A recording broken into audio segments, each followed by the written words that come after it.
We're going to go ahead and start. Our next panel will set the scene nicely for discussions to come, and will be kicked off by the two arguably most responsible people for turning this convening from dream to reality. Please welcome Samir Saran, President of the Observer Research Foundation, and Davit Karapetyan, Secretary General of the Ministry of Foreign Affairs of the Republic of Armenia. David, can I hand it over to you? Phew, Samir. Yep. I think we survived the official part, yeah? We did. Hello, my friend. I'm happy you are here in Yerevan. I know Armenians and Indians share a common trait of being always late, all the time. But over 30 years, really? What took us so long to get back together after 4 centuries of familiarity and friendship? By the way, we have a side event on academic issues discussing 400 years of friendship of Armenians and Indians.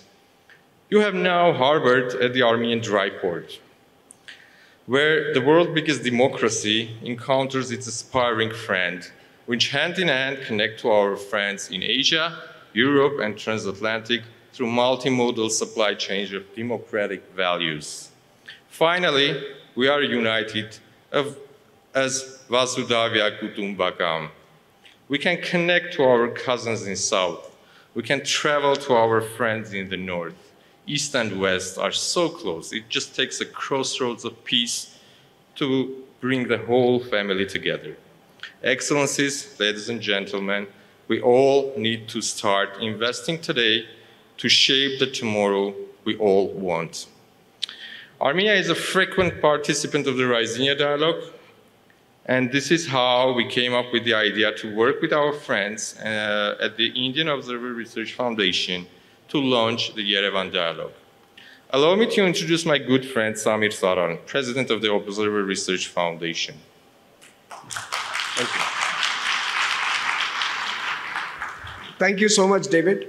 And I think before we take this session forward, I would like all of us to acknowledge the superhuman effort made by the Ministry of Foreign Affairs of Armenia. I can see the Deputy Minister of Foreign Affairs here. And of course, David is like the Superman who is both the Secretary General and the head of a think tank in Armenia. He's doing both the jobs, my job and the job of the government for Armenia. So please join me in applauding David for his wonderful efforts in putting this together.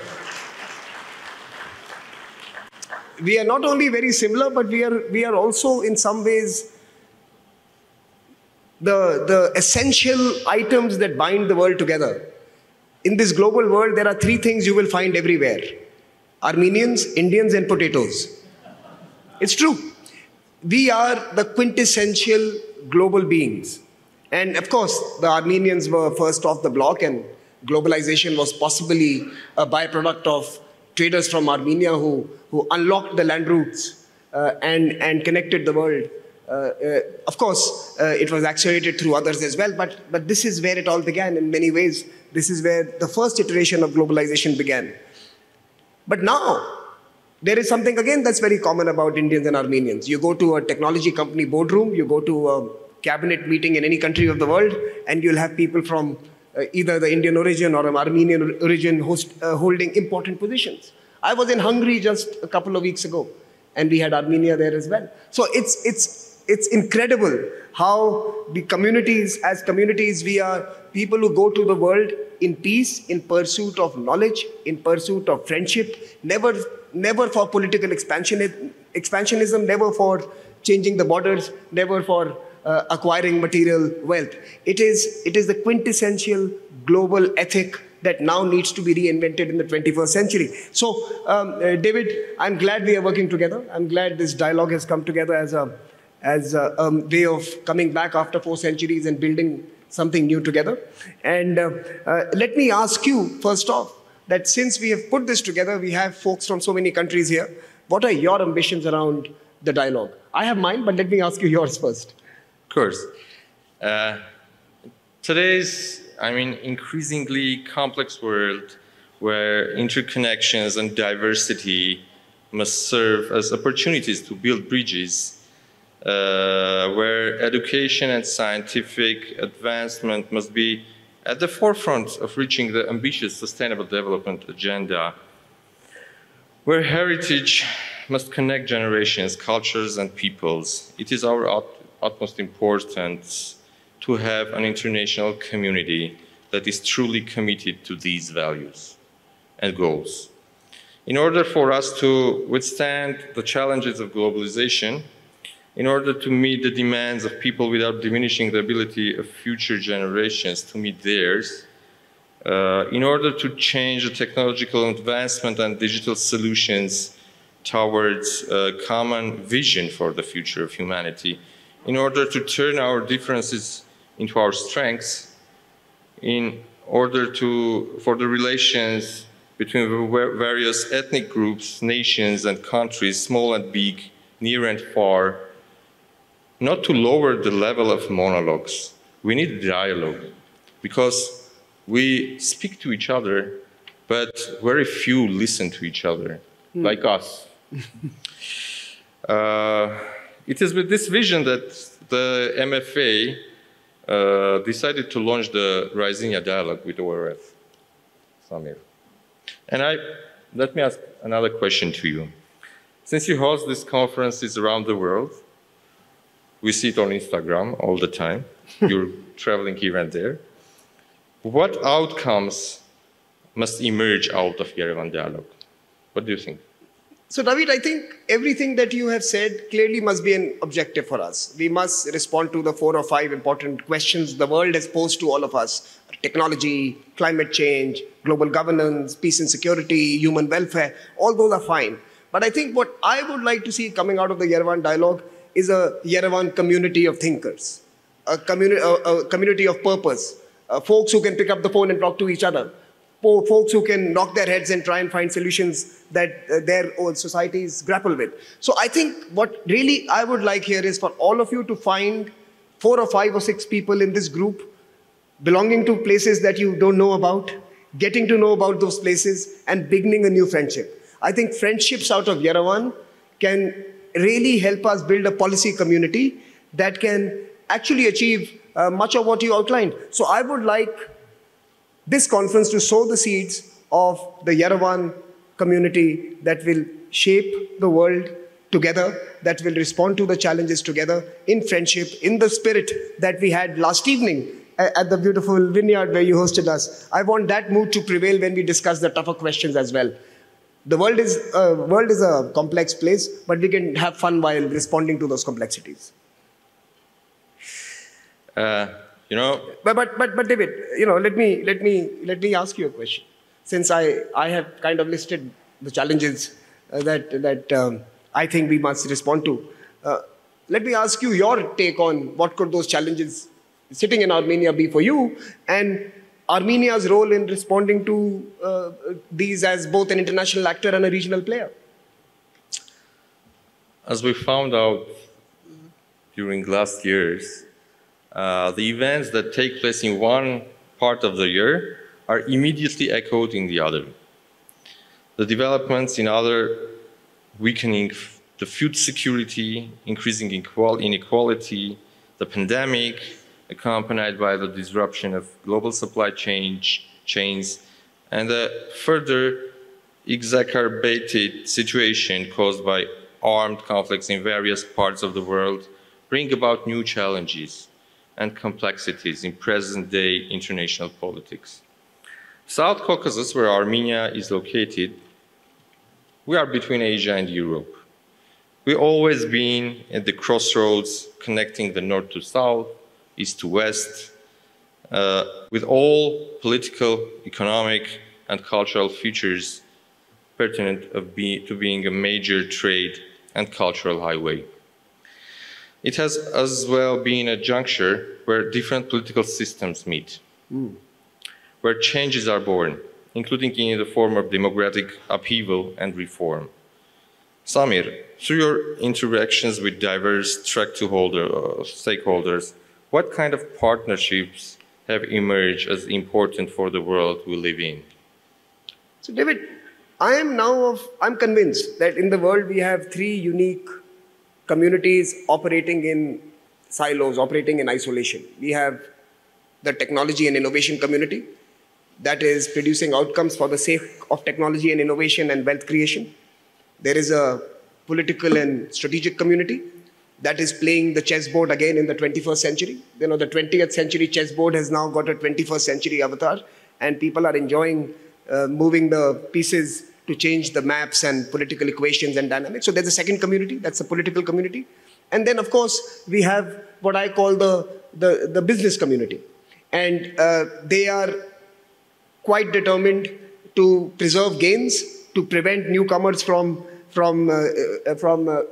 changing the status that they have benefited from, and in many ways a zero-sum approach to global trade and global connectedness. Now, I think our job as folks who are invested in the policy world is to connect these three communities. I think the track 2 dialogues, the track 2 is essentially the undergirding that connects these three different communities and gives it a moral, ethical, and a human framework around which those three must operate. We are both the checks and balances, we are also the ideas chambers.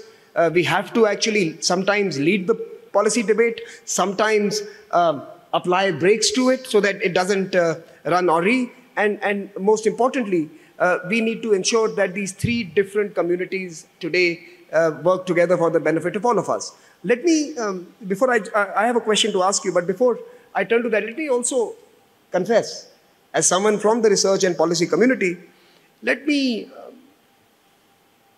take responsibility that I don't think the academic world and the track 2 world has necessarily been producing ideas like they had been in the past.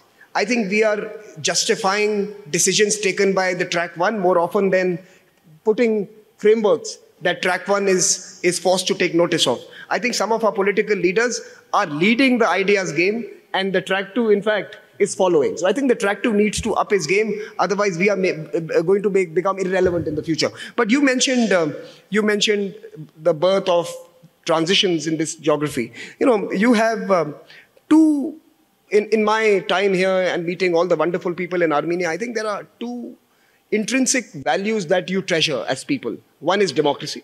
And of course, so the leader of a democratic society in this part of the world. And the second, I have no hesitation in saying that you are a technology powerhouse in the making. So in that sense, how are you as track 1? Now I'm going to ask you as track 1, catalyzing, supporting, and sustaining these two important attributes of Armenia: democratic leadership and technology leadership. You know, we had a peaceful Velvet Revolution back in 2018. Since then, the government has been implementing a wide range of reforms to ensure full and unimpeded realization of civil and political rights, including rule of law, independent judiciary, campaign against corruption, strong campaign against corruption, and strengthening democratic institutions. The progress has been asserted by reports of various reputable international organizations like Freedom House, Gallup International, etc. As said, democracy is not a destination but a continuous struggle. One that not only demands the strong commitment on behalf of political leaders, but also the active participation of its citizens. Armenia's youth has been a driving force in this continuous struggle. Today, democracy is not only about ensuring the rule of law and the protection of human rights, providing for transparency and accountability, promoting good governance and sustainable development, but it has also become a very important tool for protecting national sovereignty and the strategic autonomy of states, providing for economic growth and the integration of states into the international system.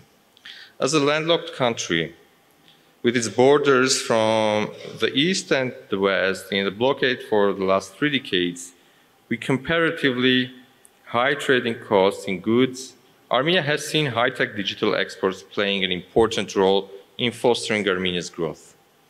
Today, the high-tech sector is Armenia's economy, has around 6% share of the GDP, and the sector is growing every year by 20–30%. This is a field where Armenia indeed has much to offer to the world, as innovation is driven by the Armenian talented youth. And Samir, I have a last question for you. Armenia has been a frequent participant of the Voice of the Global South Summit hosted by India. How do dialogues like these contribute to evolution of the leadership of the South? I think that's a conference by itself on the global South. But two short points. I think first, what is really required today is for the emerging and developing countries to take back their identity from the owners in the North and the West. I think what these dialogues first do is define what the South is in grammar and vocabulary coming out of the South. If you ask someone in the Western capitals about the global South, the terms that were used to describe the third world was corrupt, bad infrastructure, disease, malnutrition, and every other challenge that confronts humankind. That was the description of the global South coming from. It was a reductive term. It was used in a negative manner. What has happened in the last couple of years, and I think for that we must acknowledge the G20 leadership of India particularly, but also of their other southern partners, Indonesia and Brazil in this particular year, that we have reclaimed the definition of the South. South today is more about green transitions. South is about putting a digital society in place. South is about delivering a human-centered development agenda. It is about responding to climate change in a collective fashion. It is about building coalitions in a polarized world. It is about getting two G20 consensus documents when Europe cannot agree with anything with anyone. And yet the global South was able to do it. So global South is about being together. And I think that definition has been taken back by us. And now comes a question, who leads it? No one needs to lead it because we are a collective. No South countries are similar. We are dissimilar in our constituency, and we will have to work together as folks and agree that the future is common. The pathways to get there may be different. Diversity must be celebrated. Heterogeneity is a strength. We don't want one value, one cultural, one political system. Let us celebrate who we are as individual humans and as different societies. And that is the global South. David, thank you for asking this question, but it is a conference by itself. Thank you, Samir. Thank you. Excellencies, ladies and gentlemen, friends, as I already told some of you, I have one big request from all of you. Enjoy Armenia. Enjoy Yerevan. Have fun time here. We are here to discuss important things, but also we are here to chill. We are looking forward to your active engagement during the Yerevan dialogue. I want to thank Samir for helping organizing this event. I want to thank everyone who helped organizing everything here you can see, starting from the technical staff to the volunteers to our colleagues that had hard nights and hard days these recent weeks. I want to thank our sponsors for helping us to bring this event to you, and hope once again you enjoy Yerevan, enjoy your time here. Thank you very much.